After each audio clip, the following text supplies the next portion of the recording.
शुरू करवा कि आप भजन हो दियो एगो एकर बाद नाचे चालू करे के यहाँ छे ना साहब यहाँ छे ना ये जंगली भाषा वाला उधर का नाच रे छे कबीर साहब का लीला छे एबे शांति के बानी है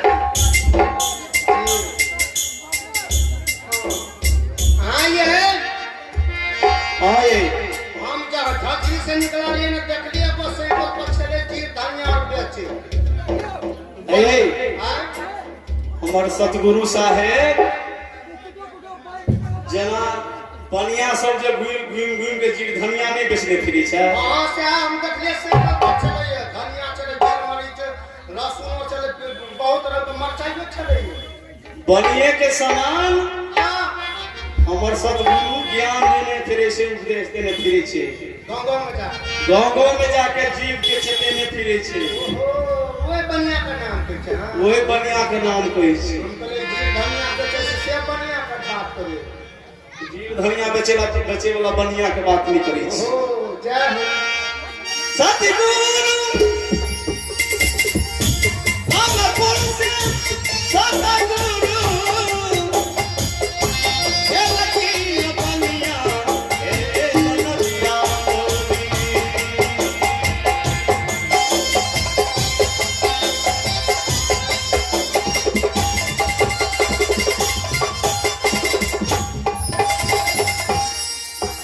गुरु के बचन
तो आदरणीय संत भगवान माता बहन, अब मैं अपना वाणी को विराम दे रही हूँ। आप लोग के सामने में आ रहे इस पार्टी का प्रोपराइटर साहब रामनारायण मुखिया जी। अब मैं अपना वाणी को विराम दे रही हूँ। तो मैं भी अपना आवाज को बीमार देता हूँ, बीमार देता हूँ कि विराम देता हूँ? तो मैं भी अपना आवाज को विराम देता हूँ। विहार देता हूँ जो वो देती है। चलते हैं फिर भी अंतर्ग्राम पाठशाला की तरफ फिर मिलेंगे। बाय।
हेलो आदरणीय दर्शक महान भाव, भक्तजन, संतजन, भारत भूमि के गौरव गरिमा बढ़ाने वाली जगत जननी भक्ति स्वरूपाएं माता एवं बहन, सभी के चरणों में हमारी तमाम मंडली की ओर से तीर्थखंड साहेबंदगी साहेबंदगी साहेबंदगी।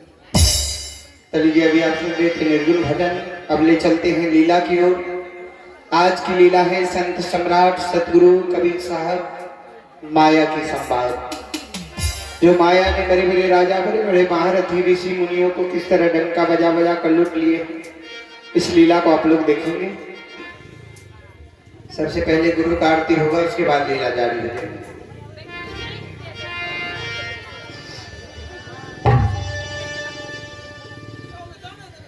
कबीर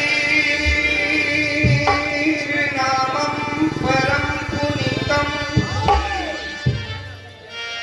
युगे युगे स्वामी हरन्ते दुखम, दातार मुक्तम पुरुषं पुराणं, चरणारविंदं सततं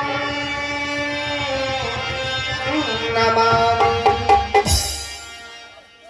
चरणारविंदं सततं नमामि। गुरु की महिमा अनंत है, अनंत की उपकार, अनंत लोचन उघारिया, अनंत दिखा बनहा।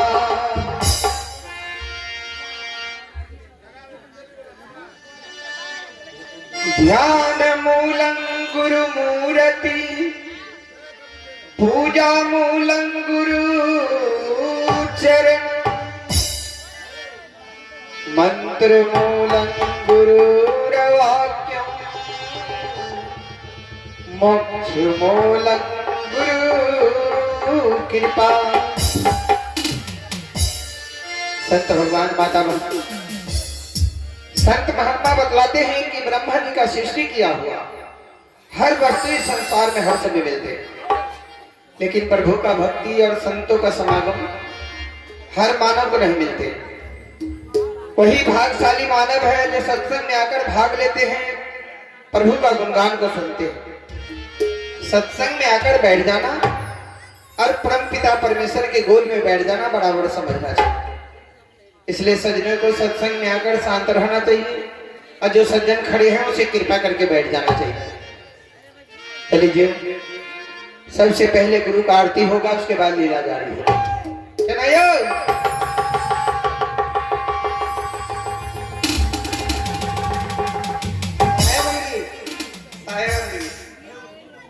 केना बड़ी उदास लगे छे अपने? हम उदास करे छियै। हम ही यार के जे हमरे ला कौन बच्चे से टकराल हमरे ला मत टकराल गुलाल का ही दे वाला मलाल कई टाइम ही सुख भोग न करे छियै। हमें के यहाँ के बच्चे लोग और नहीं करिए। हर समय पर भोजन के चला का कपड़ा साफ रखे छियै, स्कूल जाय छै, स्कूल आवे छै, बढ़िया से रखे छै, तब कोनो जे साफ साफ रसिया में एने बेर कतार जब 8 साल के 8 साल का अभी तो दू तले बने छै, 3 तला तक जेते तावे तो बूढ़े हो। अब जे ही 7वां तक के बना। अच्छा, यहाँ को परेशानी दूर कर दीजिए। सुनो, अपना बहना सुन के बोलो। बैठे जाए जो। अच्छा, गुरु महाराज का मंदिर है बहना